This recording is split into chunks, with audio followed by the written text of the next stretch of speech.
Yo, what's up mga kaibigan? Nalina tayo magkwentuhan kahapon sa last possession ng game ng Los Angeles Lakers at ang Philadelphia 76ers ay may kita na sa LeBron ay sinasabihan si Austin Reeves sa pumunta lamang sa gilid at huwag mag-switch dahil alam niyang flare screen o decoy lamang ang gagawin ni VJ Edgecombe.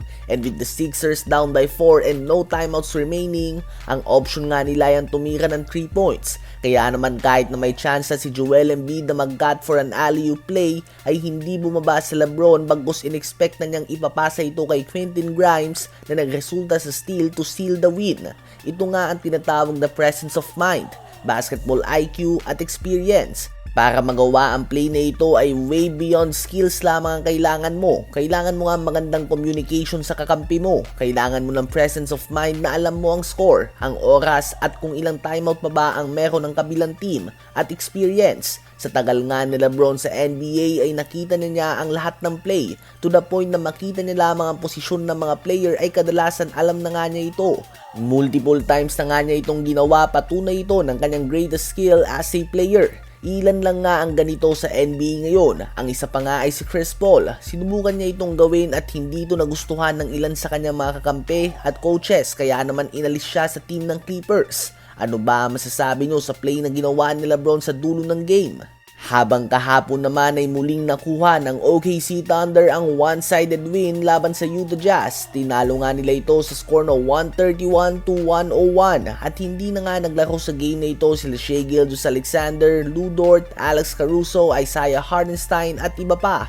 Subalit muli silang ng tambak mga kaibigan. 25 points, 8 assists si Jalen Williams to lead the way. 25 points and 9 rebounds and si Chet Holmgren on 12 of 15 shooting sa field. 19 points si Aaron Wiggins on 5 of 6 shooting sa 3-point line. At 14 points si Dieng on 4 of 5 shooting sa 3-point line. Ito na ang ika-15 sunod na panalo ng reigning champions. At may record na nga silang 23 wins and only 1 loss. Isang panalo pa at may tatabla na nila ang record ng best regular season team sa history ng NBA, ang 2015-2016 Golden State Warriors sa first 25 games ng season na 24 wins and only 1 loss.